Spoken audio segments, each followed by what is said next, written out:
hooyadiis guryaha ayay nadiifisa ka ahayd inta uusan ka mid noqon kuwa ugu caansan laacibiinta kubadda cagta ee wadamada Carabta 12 saacadood maalin kasta ayay shaqayn jirtay wax badan oo ay qabsan lahayd wiilkeeda dartiis ayay isaga xarintay balse markii uu noqday ciyaaryahan caan ah hanti badanna haysta waxa isbedelay wax walba waxa caalamkii ka yaabiyay sidii uu u galay hooyadiis waxa aynu ka warramaynaa sirta laacibka Ashraf Hakimi iyo hooyadiis taas oo lama filaan ka yeeshay malaayiin dad ah oo kana oohisay waxa ay ahayd hooyadiis Ashraf Hakimi gabar dhalinyaro ah oo ka dhalatay qoys aad faqiir u ah oo reer Maroko ah waxay guursatay ninkii ay ka jeclaatay adduunka waxa uuna u soo bandhigay fikrad la yaab leh waxa uu u sheegay in aysan awoodin in ay ka badbaadaan duruufta maciishadeed ee aadka u adag ee gudaha wadanka Maroko waxa uuna u soo bandhigay in ay u guuraan wadanka Spain si caruurtoodu halkaa ay uga helaan nolol raaxo leh iyo mustaqbal ifaya waxay uga aqbashay si aan ka fiirsi lahayn hooyada Ashraf fikradaas ninkeeda waxay filaysay in noloshoodu in badan ka wanaagsanaan doonto tii ay ku haysatay dhulkeeda hooyo waxay u dhashay 3 wiil oo la kala yiraahdo Ashraf Nabil iyo Widaad balse waxa dib iyo aday ku noqotay biilkii ay ku biilaysay caruurteeda taas oo ay sabab u ahayd maciishada wadanka Spain oo ahayd mid aad qaali u ah sidaas darteed waxay go'aansatay in ay ka caawiso ninkeeda sidii ay caruurta u wada korsan lahaayeen oo masaariifta u qaybsan lahaayeen waxay kabalyeeriyad ama adeegto ka noqotay guryaha hantiilayaasha qaniga ah ninkeeduna waxa uu wareejiyay alaabeed ka noqday caasimadda Madrid ee Spain markii uu Ashraf weynaaday waxa uu arkay in waalidkiis wax aan macquul ka ahayn xitaa ay u qabanayaan si ay lacag u helaan una korsadaan iyaga arrinkaas ayaa xanuun ku noqday aadna uga murugaysiiyay gaar ahaan markii ay timaado guriga iyada oo aad u daalan hooyadii balse shayga murugadaas loo siin jiray Ashraf waa kubadda cagta waxa uu wadooyinka kula ciyaari jiray saaxiibadiis waxa uuna ahaa laacibka ugu fiican xaafadda oo idil hooyadiis waxa ay hubsatay in wiilkeedu leeyahay hibo aad u weyn oo kubadda cagta ah uuna tamaniyo oo rajeeyo in uu mar u noqdo laacib kubadda caan ku ah kubadda cagta waxayna go'aansatay in ay taageerto riyada wiilkeeda kuna darto mid ka mid ah naadiyada bulshada ee caasimadda Madrid balse nasiib xumo si aad ugu biirtid naadiyadaas waxa aad u baahan tahay kabaha kubadda cagta ee ay isticmaalaan xirfadleyda kubaddu kabahaas soo iibsashadiisuna qoysku ma xamili karin sidaas oo ay tahay hooyadiis waxay diiday in ay burburiso riyada wiilkeeda iyadoo oo sugaysay mustaqbalka weyn ee uu sameyn doono waxay samaysay in ay ka sii shaqayso ama ay sii shaqayso saacado dheeraad ah si ay u aruuriso qiimaha kabaha waxay wiilasheeda kale xitaa ka joojisay waxyaabo ay u soo iibin jirtay si ay wiilkeeda kabaha ugu gato dhab ahaantii hooyadu way ku guuleysatay inay iibiso kabihii iyo adeegii kale ee naadigu uga baahnaa si uu wiilkeedu naadiga uga mid noqdo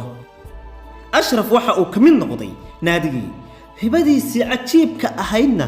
uu ku soo bandhigay waxayna hibadaas soo jiidatay mid ka mid ah kuwa indha-indheeya ciyaaryahanada oo waxa ay rabaan in ay kala baxaan ciyaaryahanada dhifka ah ee ay naadiyada bulshada ay ku arkaan waxa mid ninkaas ayaa waxa uu arkay laacibkan oo Ashraf oo hibadiisa yaani cajiibka ah meesha ku soo bandhigay waxa uuna go'aansaday in uu ku daro mid ka mid ah naadiyada ugu waaweyn ee wadankaasi Spain indha-indheeyihii isagu waxa uu ka codsaday naadiga Real Madrid oo uu u qaabilsanaa xagga indha-indheynta ciyaaryahanada waxa uu u bandhigay oo go'aansaday inuu Ashraf naadiga ku soo daro inkastoo madaxda naadigu markii hore ay diideen inuu naadiga ku biiro balse markii ay indhahooda ku soo daawadeen isaga oo ciyaaraya ayay hubsadeen jawharta hibo ee ku duugan Ashraf balse Ashraf ayaa misana food saarayay mushkilad kale oo weyn taas oo u diidanayd inuu rumeeyo riyadiisa waxa uu awoodi waayay inuu isku wado waxbarashada iyo ciyaarista kubadda cagta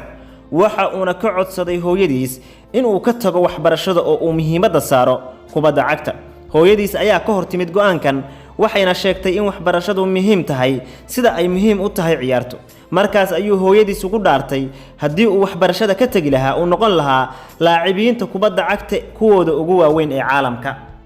waxay rumaysay hooyadiis ballantaas uu qaaday waayo wax walba way uga kalsooni badnayd wiilkeeda waxa uuna muhiimadda saaray kubaddii cagta iyo tababaradeedii waqti yar kadibna waxa uu awooday inuu ka mid noqdo kooxda koowaad Serie A ee naadiga Real Madrid isaga oo markaas jira 19 sano oo kaliya balse nasiib darro tartanka adag ee kooxdan ka dhex jiray awgiis naadigii ayaa ka maarmay waxayna go'aansadeen inay iska iibiyaan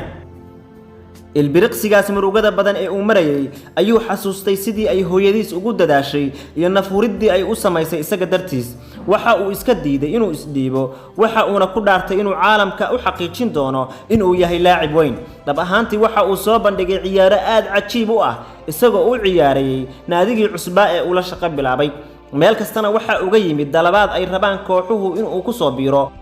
haddana waxa uu u ciyaaraa naadiga weyn ee Paris oo ah naadiga ugu fiican ee wadanka Faransiiska ka dhisan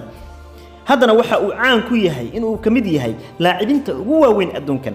koobka adduunkan ee hadda ku dhow bardhamaadka waxa uu kaalin xoogan ka qaatay xulka qarankiisa ee Morocco isaga oo boos fiican ka ciyaaray guulahaas oo uu xaqiijiyay oo dhan haddana waxa uu sheegaa in hooyadiis ka dambayso guusha uu maanta joogo haddii aysan iyadu nafuurid u samayn lahayn maanta waxa uu noqon lahaa shakhsi cidina aysan garanayn oo sagxadda jooga